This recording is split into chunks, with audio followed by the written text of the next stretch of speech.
and the All Indiana Podcast Network. This is the News 8 Daily 8 Podcast, a Wish TV News 8 update. I'm Jeremy Jenkins, and this is your News 8 Daily 8 Podcast for Tuesday, November 19th. Why get all your holiday decorations delivered through Instacart?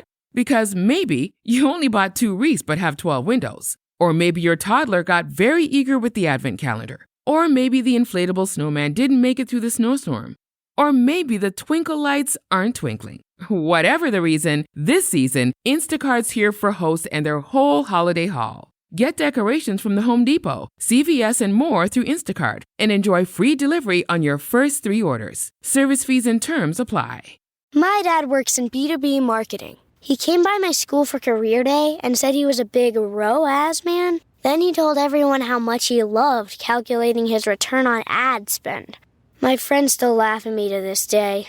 Not everyone gets B2B, but with LinkedIn, you'll be able to reach people who do. Get a $100 credit on your next ad campaign. Go to linkedin.com/results to claim your credit. That's linkedin.com/results. Terms and conditions apply. LinkedIn, the place to be, to be. We begin with a deadly shooting involving a woman wanted in Ohio. Indiana State Police say that woman was killed in a police shooting in Clinton County. State troopers say they initially attempted to pull over 42-year-old Taria Brown on I-65 northbound near the Lebanon exit around 9:30 yesterday morning. Police had traced Brown's vehicle earlier that day to a murder warrant out of Cincinnati. Troopers pursued Brown for about 9 miles until she finally stopped just south of State Road 28. That's when police say gunfire was exchanged with shots fired from Brown's car. Troopers returned fire and Brown was later found dead inside her vehicle. The 2 troopers involved have been placed on administrative leave, which is standard procedure in cases like this. In Indianapolis, the police chief is calling the arrest of a double murder suspect a step toward justice. William Pascal Young is charged with killing a toddler and a man outside a shopping center on the east side. As we first told you on Wish TV yesterday, IMPD announced that Pascal Young was taken into custody Friday.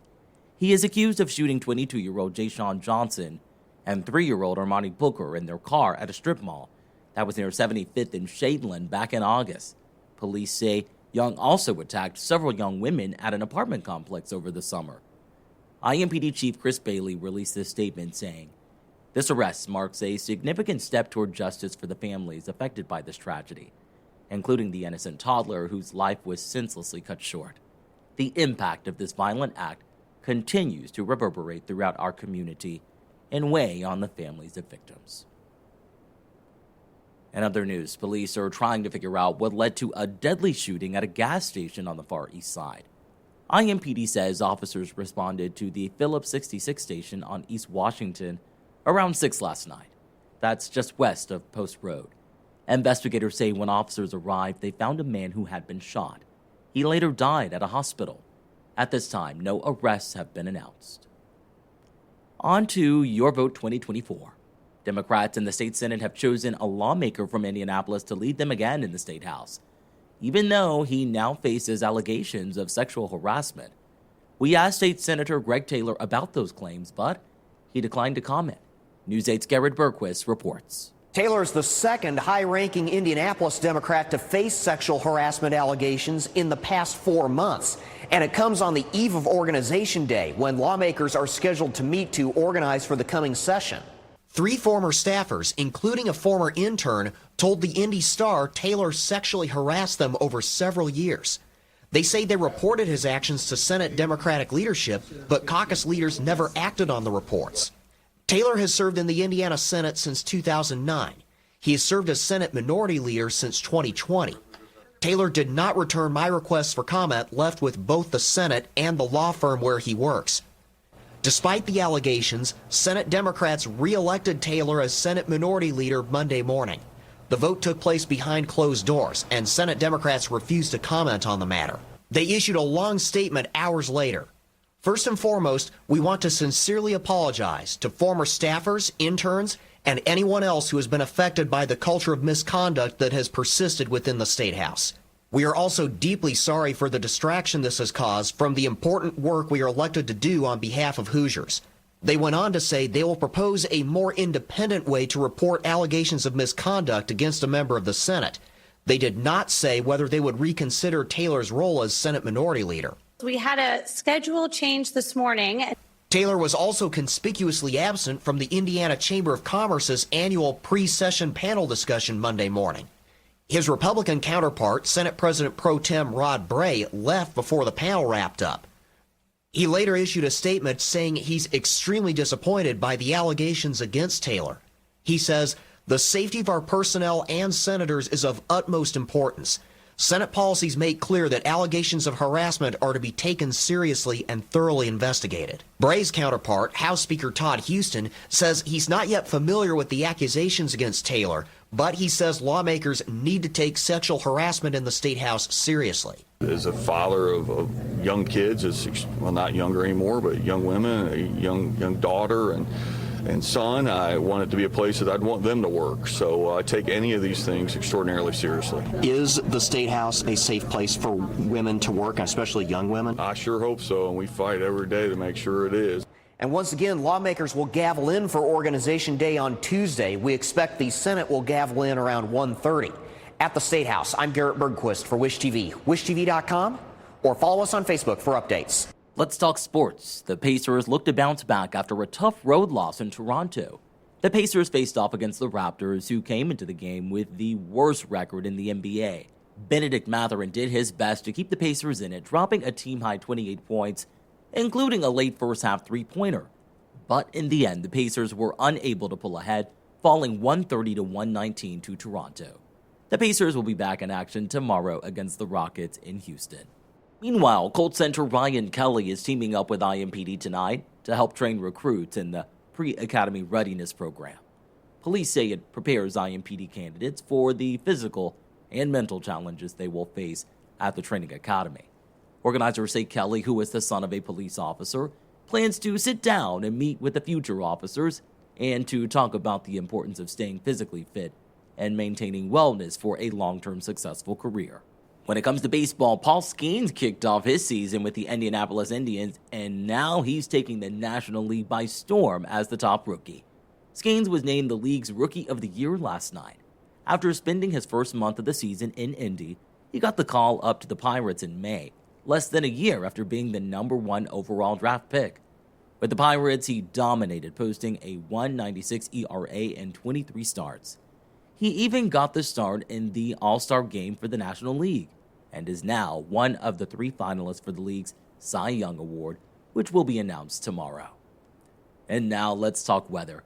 Storm Track 8 says today will start as a wet one, but things should clear up before the afternoon. Meteorologist Tara Hastings has your News 8 Daily 8 forecast. Let's take a look at Storm Tracker. We had some rain early this morning. All of that now moving off to the east. We've got sunny skies and temps right now into the 60s. It is incredibly warm out there. And later this afternoon, we're going to be talking about temps in the mid and upper 60s. Here's a live look in Carmel. Beautiful conditions right now, 63 degrees up in Hamilton County. And you can see all of the cloud cover beginning to move eastward here. So clearing skies in the western part of the state, Terre Haute, also Bloomington here in Indianapolis, still dealing with some cloud cover around the eastern sections of the state right now.